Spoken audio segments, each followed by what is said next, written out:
Hello friends, welcome back to Khubsurat travelling. और कैसे हो आप सभी? उम्मीद है कि आप सभी लोग अच्छे से ही होंगे। तो गाइज, मैं लेकर आया हूँ आपके लिए एक और ही बेहद ही खूबसूरत व्लॉग जो और व्लॉगों की तरह ही बेहतरीन होने वाला है। गाइज, ये व्लॉग है पूरी दुनिया भर में प्रसिद्ध हिंदू धर्म की आस्थाओं से जुड़ा हुआ पवित्र तीर्थ स्थलों में से एक रामेश्वरम धाम मंदिर के बारे में। ओहो हो, ये तो भारत के हिंदू समाज के 4 धामों में से एक होने के साथ साथ ही भगवान शिव को समर्पित 12 ज्योतिर्लिंगों में से एक है।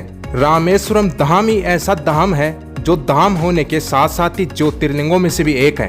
तो फ्रेंड्स, यहाँ पर कैसे जाया जाए, कहाँ रुके, खाने पीने की क्या क्या व्यवस्थाएं हो सकती है, यहाँ पर दर्शन करने में किन किन चरणों से गुजरना पड़ता है, पवित्र 22 कुंडों में स्नान करने की क्या प्रक्रिया है, और यहाँ पर आसपास कहाँ कहाँ घूम सकते हैं, कितने दिन का टूर प्लान होना चाहिए और कुल कितना खर्चा बैठ जाएगा, तो इससे रिलेटेड पूरी जानकारी आपको इस व्लॉग में मिलने वाली है। तो बने रहिए इस व्लॉग में लास्ट तक। इससे पहले कि रामेश्वरम धाम मंदिर का व्लॉग स्टार्ट किया जाए, इसका रहस्य और इतिहास क्या रहा है, उसकी संक्षिप्त जानकारी आपके सामने प्रस्तुत करना चाहता हूँ।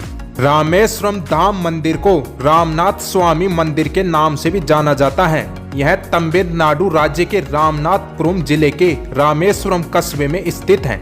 रामेश्वरम कस्बा चारों ओर से हिंद महासागर और बंगाल की खाड़ी से घिरा हुआ है, जो संघ के आकार का एक द्वीप है।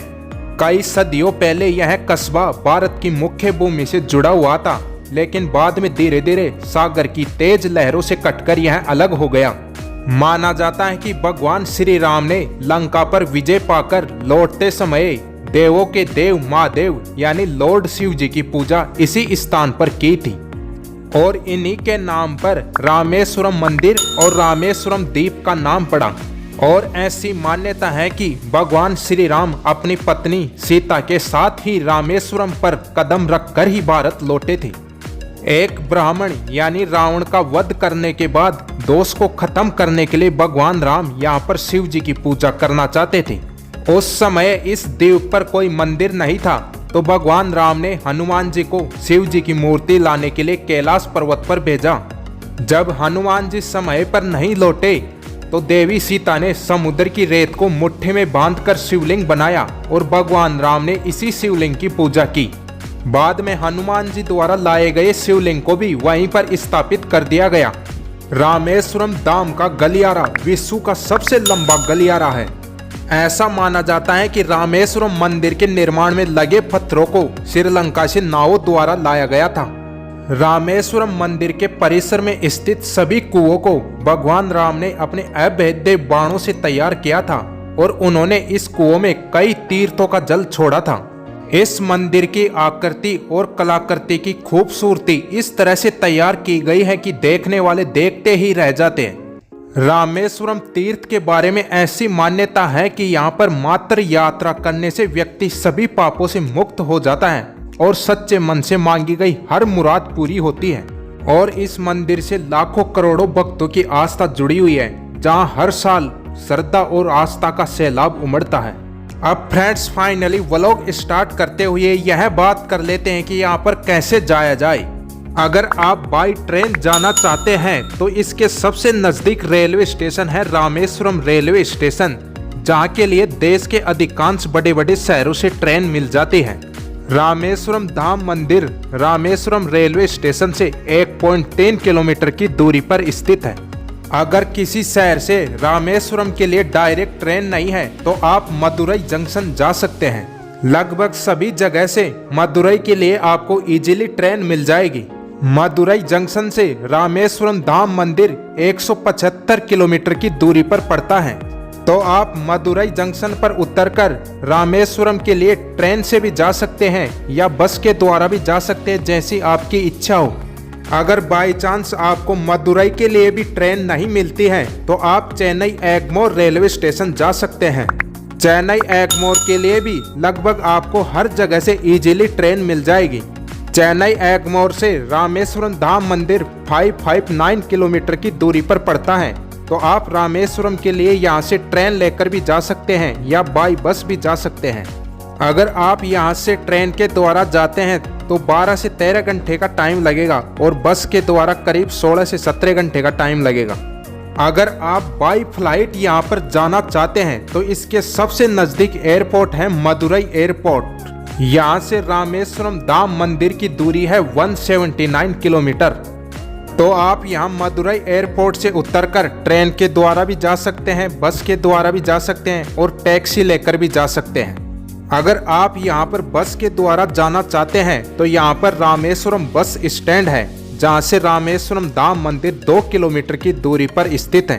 तो यहाँ के लिए आसपास के सभी बड़े बड़े शहरों से इजीली बसें मिल जाएगी, जैसे चेन्नई, मदुरई, तिरुचिरापल्ली, कोयम्बटूर, कन्याकुमारी आदि बड़े बड़े शहरों से इजीली बसें मिल जाती हैं। कन्याकुमारी यहाँ से 310 किलोमीटर की दूरी पर पड़ता है।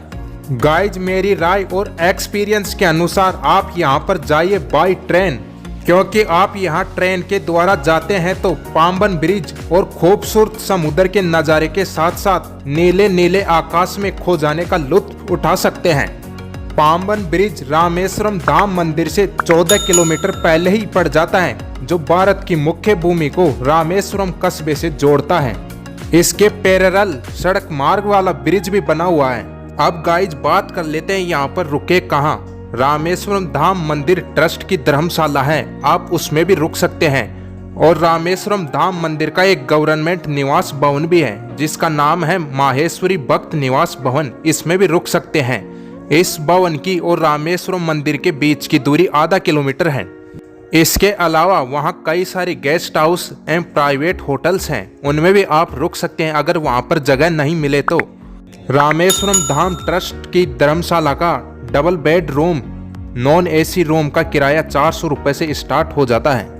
तो इस धर्मशाला में 400 से 500 तक आपको इजीली रूम मिल जाएगा। अगर आप इसमें एसी का लेना चाहते हैं तो 600 से 700 रुपये तक आराम से मिल जाएगा डबल बेड एसी का। अगर आप इस धर्मशाला में ऑनलाइन बुकिंग करना चाहते हैं तो यह वेबसाइट आपको दिख रहे हैं, इस पर ऑनलाइन बुकिंग कर सकते हैं। अगर आप गवर्नमेंट निवास माहेश्वरी भक्त निवास भवन में ऑनलाइन बुकिंग करना चाहते हैं तो उसकी वेबसाइट यह है। तो इसका भी double bed non AC room का किराया 500 रुपये से 600 रुपये तक आराम से हो जाता है। अगर आप एसी का लेना चाहे तो 800 से 1000 रुपये तक हो सकता है, और इससे महंगा भी हो सकता है, आप अपनी फैसिलिटी के अनुसार ले सकते हैं। अगर इनमें भी आपको रूम नहीं मिलता है तो प्राइवेट होटल्स का non AC room double bed का किराया 700 रुपये से स्टार्ट हो जाता है यहाँ पर, और एसी का 1000 से 1200 रुपये तक, और इससे भी आगे अपनी सुविधा के अनुसार ले सकते हैं। लेकिन रूम्स को लेकर मैं आप लोगों को एक मशवरा देना चाहूँगा, आप यहाँ पर जाएं उससे 3-4 दिन पहले ही बुकिंग करा ले। सभी रूम्स और होटल्स वहाँ तुरंत बुक हो जाते हैं, तो आपको मेन मौके पर कोई भी रूम अवेलेबल नहीं मिल पाएगा। अब गाइज बात कर लेते हैं इस मंदिर में दर्शन करने की प्रक्रिया क्या है। इस मंदिर के चारों दिशाओं में 4 द्वार हैं, लेकिन सबसे ज्यादा मान्यता है कि ईस्ट दिशा वाले द्वार से एंट्री करें। दर्शन करने से पहले अग्नि तीर्थम में स्नान करना होता है, जो मंदिर के ईस्ट द्वार से 170 मीटर की दूरी पर स्थित है। यह हिंद महासागर और बंगाल की खाड़ी का संगम ही है। भगवान राम ने भी शिव जी की पूजा करने से पहले सबसे पहले यहीं पर स्नान किया था। अग्नि तीर्थम में स्नान करने के बाद मंदिर परिसर में स्थित 22 कुंडों में स्नान किया जाता है। इन कुंडों पर बाल्टी से पानी गिरने के लिए गवर्नमेंट एम्प्लॉइज रहते हैं। इन कुंडों के लिए एंट्री गेट पर टिकट काउंटर है, तो 25 रुपए का टिकट लेना पड़ता है। पवित्र 22 कुंडों में स्नान करने के बाद माता सीता द्वारा स्थापित शिवलिंग और हनुमान जी द्वारा कैलाश पर्वत से लाए गए शिवलिंग के दर्शन के लिए जाया जाता है। अगर आप स्पेशल एंट्री से दर्शन करना चाहते हैं तो उसका अलग से 100 रुपए का टिकट लगेगा, और उसमें टाइम 1.5 से 2 घंटे का लगेगा। अगर आप फ्री एंट्री वाली लाइन में लगना चाहते हैं तो उसमें 3 से 4 घंटे का टाइम लगेगा। वहां पर शिवलिंग के दर्शन आपको लाइन में लगते हुए दूर से ही दर्शन कराया जाता है। अगर आप शिवलिंग के पास जाना चाहते हैं तो उसका अलग से 100 रुपए और लगेगा। मंदिर में दर्शन करने का टाइम सुबह 5 बजे से लेकर दोपहर 1 बजे तक, और दोपहर 3 बजे से लेकर रात 10:30 बजे तक रहता है। अब गाइज बात कर लेते हैं यहाँ पर खाने पीने के लिए क्या क्या मिलेगा। मंदिर में भी एक प्रसाद मंडप है जिसमें लंगर लगता है और लंच कराया जाता है, जिसका टाइम सुबह 11 बजे से लेकर दोपहर 3 बजे तक होता है, और यह प्रसाद सभी श्रद्धालुओं को बिल्कुल फ्री में कराया जाता है। अगर आप इसके अलावा बाहर कहीं रेस्टोरेंट या किसी ढाबे पर खाना चाहते हैं तो वहाँ पर भी खा सकते हैं। तो वहाँ पर बहुत सारी रेस्टोरेंट्स हैं, जैसे Marwari dhaba, Punjabi dhaba, Gujarati dhaba, north Indian restaurant, south Indian restaurant, Marathi restaurant, Bengali restaurant, north east restaurant, Chinese foods. तो इन रेस्टोरेंट्स या फिर ढाबे पर जो भी आप थाली लेना चाहे किसी भी प्रकार की, तो उनकी मोस्टली प्राइस है 120 रुपए से लेकर 150 रुपए तक। अगर गाइज आप यहाँ पर स्पेशली साउथ इंडिया का फूड खाना चाहते हैं तो आपको यहाँ पर मिलेगा इडली सांबर, वड़ा, डोसा, उत्पम, पायसम, मुरक्कू, रसम, पुलियोद्राई, नारियल की चटनी, लेमन राइस, पोंगल, पनियारम, कूज, गुल्ली अप्पा। अब फ्रेंड्स बात कर लेते हैं इसके आसपास आप और कौन कौन सी जगह पर घूम सकते हैं। इनमें पहले नंबर पर आता है धनुषकोडी बीच। धनुषकोडी बीच उस साइड में भारत का सबसे अंतिम छोर है और यह रामेश्वरम धाम मंदिर से 20 किलोमीटर की दूरी पर पड़ता है। धनुषकोडी बीच से आंशिक रूप से राम सेतु को भी देख सकते हैं। हालांकि अब यह पानी की गहराई में चली गई है, इसलिए ठीक से दिखाई नहीं देती।